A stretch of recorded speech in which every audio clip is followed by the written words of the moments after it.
Class में first आने का बेस्ट उपाय कैसे? कोशिश। तो बच्चों, आज हमारा टॉपिक है फ्रांसीसी क्रांति। सन है 1789।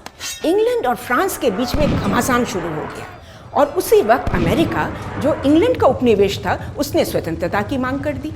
अब इंग्लैंड अमेरिका के साथ युद्ध करने लगा और फ्रांस ने सोचा क्यों ना हम अमेरिका को मदद कर दें। तो वही जो दो मुही युद्ध कर रहे थे ना, एक इंग्लैंड के साथ और एक अमेरिका को मदद पहुंचा रहे थे, इसमें इतना खर्चा हुआ कि राजकोष खाली हो गया। अब फ्रांस के राजा जो थे लुई 16वां, उनको अपने पर बड़ा भरोसा था। उन्होंने कहा मैं फ्रांस के पार्लियामेंट को बुलाऊंगा और वहाँ के लोगों को बोलूँगा ज़्यादा से ज़्यादा कर दो और लोग मान जाएंगे, लोग मुझे इतना प्यार करते हैं। तो उन्होंने फ्रांसीसी पार्लियामेंट को बुलाया जिसका नाम था एस्टेट जनरल। यहाँ 3 वर्ग के लोग आते थे। एक था फ्रांस के अमीर लोग, एक था फ्रांस के पादरी वर्ग और एक था फ्रांस की आम जनता। जब राजा ने अपना प्रपोजल रखा तो तीनों ने खूब मना किया। अमीरों को लगा कि अब हमारी शान शौकत का क्या होगा, और जो गरीब थे वो तो महंगाई में वैसे ही पिस रहे थे, सब ने मना कर दिया। तो राजा लुई वो निकल गए पार्लियामेंट से और उन्होंने पार्लियामेंट को सेना से घेर दिया। जब फ्रांस की जनता ने इसको सुना, उनको बड़ा गुस्सा आया और 2 महीने तक राजा और प्रजा फ्रांस में इसका टसल चलता रहा। अब आते हैं हम जुलाई के महीने में। 12 जुलाई को पेरिस में दंगे शुरू हो गए। पेरिस जो फ्रांस की राजधानी है, वहाँ दंगे शुरू हो गए। 13 जुलाई को आर्मी के लोगों ने भी दंगाइयों के साथ ज्वाइन हो गए और उन्होंने जाके बेस्टील नाम के कारागार पर धावा बोल दिया। उसके शस्त्रागार को उन्होंने लूट लिया और उन्होंने पार्लियामेंट को रद्द कर दिया और उसकी जगह पे नेशनल असेंबली बनाई गई। नेशनल असेंबली ने एक राजनीतिक नया कदम उठाया। उन्होंने एक घोषणा पत्र निकाला जिसमें फ्रांस के जितने लोग हैं सबको समान अधिकार दिया गया। राजा के पास भी जितने अधिकार हैं, कॉमन आदमी के पास भी उतने ही अधिकार हैं। ये तो रहा राजनीतिक पहल। पर इधर महंगाई की चोट में लोग पागल हो रहे थे। रोटी खाने को रोटी नहीं, सर्दियों के मौसम आने वाले थे, जलाने के लिए लकड़ी नहीं, क्या करें। अक्टूबर के महीने में पेरिस की सड़कों पे 7000 महिलाएं इकट्ठा हो गई। उनको इतना गुस्सा भरा हुआ था, बच्चों को हम खाने को रोटी नहीं दे पा रहे हैं, सर्दियों में ठिठुर रहे हैं। तो वो कूच करते हुए वो सीधा वर्साई राजमहल तक गई और चिल्ला रही थी सस्ती रोटी चाहिए हमें, सस्ती रोटी चाहिए हमें। पर उनकी किसी ने एक ना सुनी और इस पे सब लोग इतना नाराज हुए, फ्रांस के सब लोग इतना नाराज हुए कि उन्होंने अगले दिन ही राजा और रानी दोनों को कैद कर लिया। और इस वक्त जो नेशनल असेंबली के हाथ में सारी सत्ता आ गई थी, इसके लीडर थे रोबेस्पियर नाम के एक सज्जन। ये देखो, रोबेस्पियर जो थे वो पेशा से वकील थे और नेचर से एकदम शक्की, किसी पे वो विश्वास नहीं करते थे। तो उन्होंने सबसे पहले सोचा कि ये जो अमीर वर्ग है, ये जो कुलीन वर्ग है, जिन्होंने इतना अत्याचार किया है लोगों के ऊपर, इन सबका कत्लेआम कर दिया जाए। और इन्होंने इसके लिए गिलोटिन नाम का एक यंत्र का इस्तेमाल किया। बच्चों इसको देखो, इसमें ये जो छेद देख रहे हो ना, इसमें लोगों का सर रखा जाता था, ऊपर से ये ब्लेड गिरती थी और सर कट के अलग हो जाता था। आम जनता के बीच में ऐसा कांड होता था, यहाँ तक कि उन्होंने राजा और रानी को भी नहीं बख्शा। ये तस्वीर देखो, ये देखो राजा का सिर वो काट के दिखा रहे हैं सबको। बिल्कुल इसी तरह सारे अमीर वर्ग को उन्होंने खत्म कर दिया और इस युग को आतंक का युग नाम दिया गया, क्योंकि सब लोग बड़े डरे हुए रहते थे कि पता नहीं किसकी नौबत आने वाली है। जब अमीर वर्ग खत्म हो गए तब रोबेस्पियर लग गए कि उन्हें अपने लोगों पर भी शक होने लगा। और उस वक्त ऐसा माहौल था कि अगर आपकी और मेरी लड़ाई हो गई और मैंने जाके कह दिया हाँ हाँ ये भी अमीर वर्ग से मिले हुए हैं, तो वो आपको भी पकड़ के ले जाएंगे और आपका गला काट देंगे।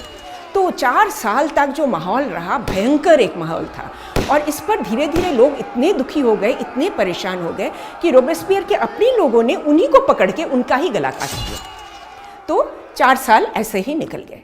तो बच्चों अब हम आ गए हैं 1795 में। अब का जो युग शुरू हुआ उसका नाम दिया गया निदेशिका का युग। निदेशिका अर्थात डायरेक्टर। ये तस्वीर देखो, ये सारे डायरेक्टर खड़े हुए हैं और लोग इनके पास अपनी अर्जी लेके आ रहे हैं। डायरेक्टर पढ़ के कह रहे हैं हाँ सही है या गलत है। तो इस तरह से काम चल रहा था। कुछ डायरेक्टर तो बड़े अच्छे थे, उन्होंने बहुत अच्छा काम किया, और कुछ डायरेक्टर ऐसे थे कि वो बड़े करप्ट निकले और धीरे धीरे उनका ऐसा गंदा माहौल उन्होंने बना दिया कि लोग उनसे भी दुखी हो गए। 4 साल तक ऐसा चलता रहा और फ्रांस की जनता रो रही थी कि कोई एक ऐसा शख्स मिले जो साफ सुथरे तरीके से हमारी भलाई के लिए सोचे। और उस वक्त उन्होंने चुना नेपोलियन बोनापार्ट को। नेपोलियन बोनापार्ट थे आर्मी के जनरल और इन्होंने कई युद्ध जीते थे बड़ी अच्छी तरीके से। इनकी ज़िंदगी, रहन सहन सभी बड़े साफ़ सुथरे तरीके का था। तो फ्रांस के लोगों ने जब इनको बड़ा पसंद किया और इन्होंने सत्ता अपने हाथ में ले लिया। और कुछ साल तक नेपोलियन ने बड़ी अच्छी तरीके से राज किया, बहुत अच्छी तरीके से, 5-7 साल तक जनता बहुत खुश उनसे। पर धीरे धीरे नेपोलियन को भी लगने लगा कि सब मुझे इतना चाहते हैं, मैं कोई राजा से कम थोड़ी ना हूँ। उन्होंने अपने आप को राजा घोषित कर दिया, सिर पे मुकुट पहन के अपनी पिक्चर पेंटिंग बनवाने लगे। यहाँ तक कि उन्होंने अपने बेटे को तो महासम्राट घोषणा कर दी। तो लोग इनसे दुखी होने लगे, इनसे भी परेशान होने लगे। फिर सब लोगों ने मिलकर जो नेशनल असेंबली थी उन्होंने इनको निर्वासन में भेज दिया। अब नेपोलियन निर्वासन में रहने वाले थोड़ी ना थे, वो वहाँ से भाग के आ गए और फिर सत्ता हासिल कर लिया। पर इस बार भी टिका नहीं। 2 महीने के अंदर नेशनल असेंबली के लोगों ने वोट देकर इनको निर्वासन में भेज दिया।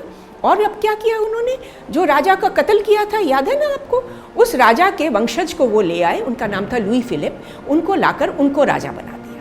तो बच्चों देखो, अब आपको लगेगा जो इतने साल इतना बड़ा भयंकर कांड हुआ, आखिर उस राजा को ही तो रखना पड़ा। पर तो फ्रांस के रेवोल्यूशन का फिर इसका मतलब क्या हुआ? पर ये इतिहास का एक बहुत इम्पॉर्टेंट पन्ना है, इसलिए कि नंबर 1, पहली बार विश्व में सामंतवाद से हटकर लोग साम्यवाद की तरफ जाने लगे कि सबका समान अधिकार। ये विश्व में पहले कभी कहीं नहीं हुआ था। नंबर 2, इसको देखकर यूरोप के सारे देश में राजा रानी जो थे वो सोचने लगे कहीं हमारे पे ऐसी नौबत ना आ जाए, तो वो भी लोगों को कुछ अधिकार देने लगे। तो ये एक बहुत इम्पॉर्टेंट कदम था। तीसरी बात यह है कि विश्व में पहली बार किसी क्रांति में एक प्रतीक का इस्तेमाल किया गया। ये है प्रतीक, एक बिल्ला लगा के सब क्रांतिकारी घूमते थे। आज के ज़माने में देखो बच्चों, लोग टोपी पहनते हैं, मुखौटा लगाते हैं, फ्लैग घुमाते हैं। उन ज़मानों में ये बिल्ला लगा के घूमते थे। चौथी बात, पहली बार विश्व में महिलाएं रसोई घर से निकलकर सड़कों पे उतरी और वो भी समान अधिकार के साथ उन्होंने क्रांति किया। और पांचवी बात ये रही कि सूचना पत्रों का विकास। अब क्रांति से पहले बड़े ही गिने चुने 5-6 सूचना पत्र या अखबार हुआ करते थे, और जब क्रांति खत्म हुई 10 साल बाद वहाँ 700 अखबार बन चुके थे।